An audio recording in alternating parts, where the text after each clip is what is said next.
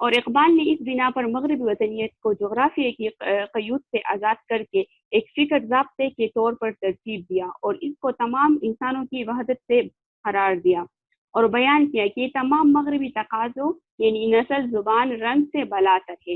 جو آج کل ہم کہتے ہیں کہ بلیک لائف میٹر، تو یہ اسلام نے 1400 سال پہلے کہا تھا اور یہ اقبال نے 100 سال پہلے کہا تھا. جس طرح صورت حجرات میں ہے کہ ذات اور خاندان موت شناخت کے لیے ہے، اصلی شرف و فضیلت کا معیار نسب نہیں تقویٰ ہے. اور اقبال اسی پر زور دیتے ہیں کہ میں مسلمانوں کا ایک اللہ کو ماننے والا ہے تو اس کو یہ نیا مغربی وطنیت کا بت توڑنا ہوگا. ان تازہ خداؤں میں بڑا سب سے وطن ہے جو پیرہن افسا ہے و مذہب کا کفن ہے. ان کے مطابق مسلمانوں کے لیے ساری کائنات اس کا وطن ہے، جیسا کہ آپ صلی اللہ علیہ وآلہ وسلم نے فرمایا کہ میرے لیے اللہ تعالیٰ نے ساری زمین مسجد بنائی ہے. اقبال بھی یہی کہتے ہیں کہ آپ صلی اللہ علیہ وآلہ وسلم کا قیام جو جائے پیدائش پر نہیں ہوا، تو یہ اس حقیقت کی طرف اشارہ ہے کہ مسلمان کا کوئی مخصوص وطن نہیں ہے بلکہ پوری دنیا اس کا وطن ہے. اور دوسری جگہ کہتے ہیں کہ چین و عرب ہمارا، ہندوستان ہمارا، مسلم ہے ہم وطن کے سارا جہاں ہمارا. اسلام میں وطن کا مفہوم یہ ہے کہ اس سے محبت کرو اور پھر اس کی حفاظت کرو اور اس میں اللہ تعالیٰ کا کلمہ بلند کرو. اگر ایسا نہیں کر سکتے تو ہجرت کرو، کیونکہ مقصد حیات وطن نہیں اللہ ہے اور وطن پرستی اور خدا پرستی ایک جگہ نہیں ہو سکتی.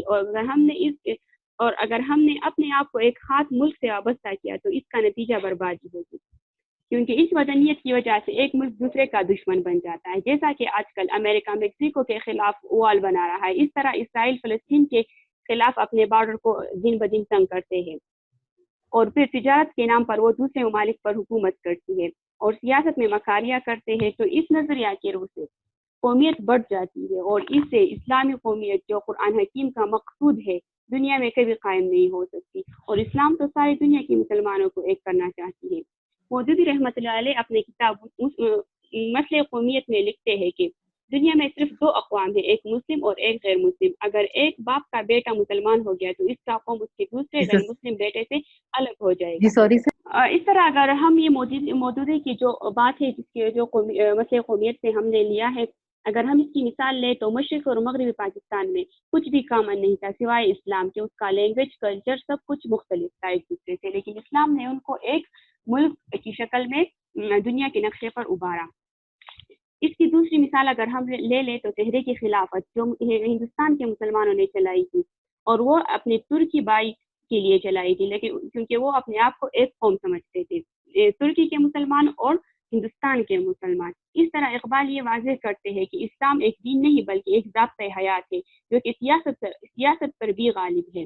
یہ کسی انسان کی نہ صرف انفرادی زندگی بلکہ اس کی اجتماعی سیاسی زندگی کو بھی منظم کرتا ہے.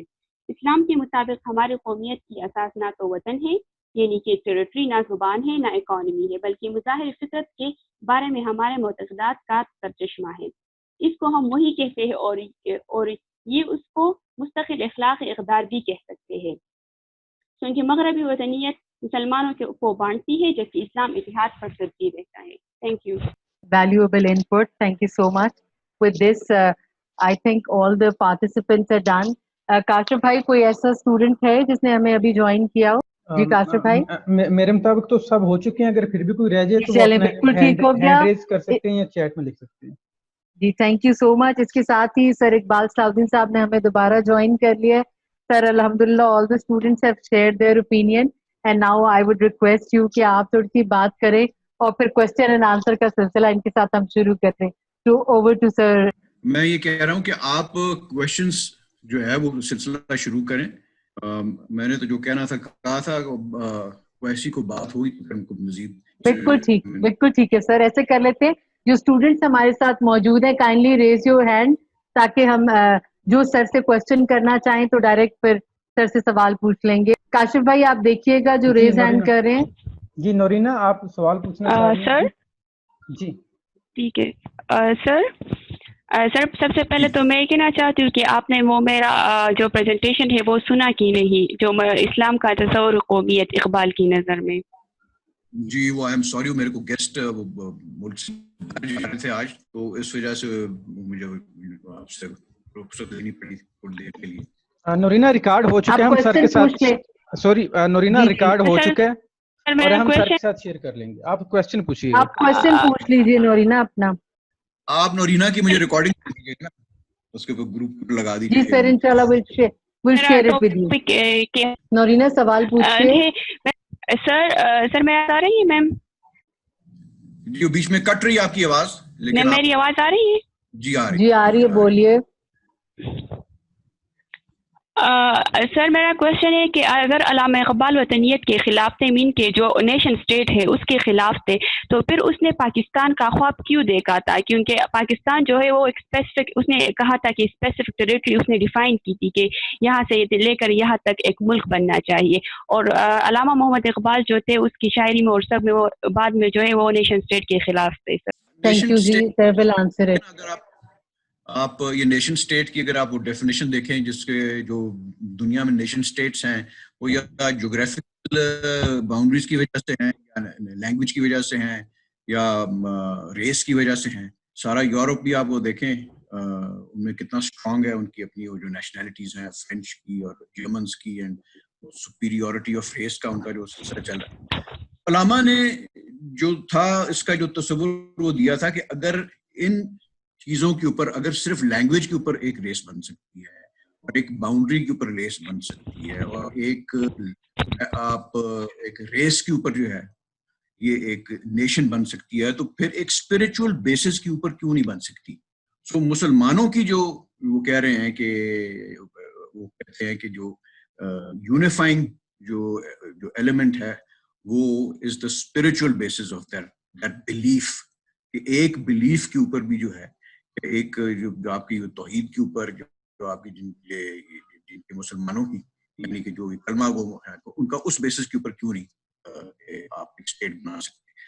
باقی آپ یہ دیکھیں کہ انڈیا کے اندر جو تھے وہ سلوشن, جو پرابلمز تھے وہ مسلمانوں کی جب زوال ہوا ہے یا ان سے حکومت چھن گئی ہے تو اور وہ بڑھتے جا رہے تھے. 800 سال آپ نے ان کے اوپر حکومت کی. You were the ruling people at that time, آپ نے تو مطلب دبا کے آپ نے جو ہے زورے بازو سے آپ نے حکومت کی. آپ کو وہ ایشوز تب نہیں تھے اتنے زیادہ جو کہ آپ کے بعد میں جو تو شروع ہوئے تھے. اینڈ شروع میں دیکھیں ان سب نے جو ہے انہوں نے کوشش کی, علامہ نے بھی کوشش کی, قائد اعظم نے بھی کوشش کی. 20 سال تک قائد اعظم جو تھے اس میں کانگریس کے اندر ہے, اور ہندو مسلم یونٹی, اور علامہ کی آپ وہ ابتدائیہ نظمیں دیکھ لیں وہ ہندو مسلم یونٹی کا ہی کر رہے تھے. لیکن جب وہ ایک نہیں تھی ہو پا رہی, سلسلہ ہو پا رہا, تو انہوں نے پھر یہ کہا کہ ایک جو ہے مسلم میجورٹی ایریاز جو ہیں وہاں پہ ہماری اپنی حکومت ہونی چاہیے. آپ نے اپنی آئیڈینٹی, اپنا تشخص, اپنی جو کلچر, اپنی یہ کس طرح آپ نے سنبھالنا تھا. آئیڈیل سچویشن تو یہ تھی کہ وہ اگری کرتے اور آپ کی جو ہے حکومتیں یہاں پہ وہ بن جاتی. لیکن بہرحال یہ میرے خیال جسونت سنگھ کی آپ کو کتاب پڑھیں گے تو آپ کو یہ چیز اور زیادہ واضح ہو جائے گی کہ جو تھا انہوں نے خود آپ کو کائنڈ آف آپ کو فورس کیا کہ آپ جو ہے وہ ایک سیپریٹ ملک آپ ایونچولی بنا لیں. اور ان ٹائم لائن سے آپ وہ دیکھیں تو کس طرح جو ہے وہ واقعات کے ساتھ وہ بڑھتے بڑھتے 1937 جو ہے وہ علماء نے قائد اعظم کو لکھا ناؤ از دا ٹائم, ابھی آیا نہیں ہے کہ اب تو ہمیں چاہیے کہ ہم مسلم میجورٹی ایریاز میں ہماری حکومت ہونی چاہیے. سب سے بڑی بات یہ ہے کہ علامہ مسلم میجورٹی ایریاز میں کیوں انٹرسٹڈ تھے. ایک تو یہ تھے کہ جس قسم کی ایک وہ مساک مدینہ یا ایک ویلفیئر اسٹیٹ یا ایک کائنڈ آف ایک اسٹیٹ جو کہ ٹرانسینڈ کرے آل ریلیجنس کو, وہ اسلام کے اندر ہی پاسبل تھی. پریکٹیکلی آپ وہ کہہ لیں, آئیڈیلی آپ وہ کہہ رہے ہیں, وہ اگر مٹیریلائز نہیں ہو سکی تو اس میں اس تھاٹ کا کوئی قصور نہیں ہے, اس میں ہم لوگوں کا قصور ہے. یہ please keep that in mind کہ وہ اس آئیڈیلزم کے اندر کوئی فالٹ نہیں ہے. آفٹر آل وہ رسول اللہ نے وہ اسٹیبلش کیا تھا, اور ان کا ایک بنایا ہوا جو آپ کے لیے ایک جو پرنسپلز انہوں نے لے ڈاؤن کیے ہیں, تو you have to follow those principles. اچھا, اس میں یہ جو آپ جو خودی کی ڈیولپمنٹ کی یہ جو علامہ بات کرتے ہیں کہ نوجوانوں کی کس طریقے سے جو ہے ان کی خودی کو ڈیولپ کرنا چاہیے, وہ ممکن ہی نہیں تھا in a state which was ruled by the Hindus. And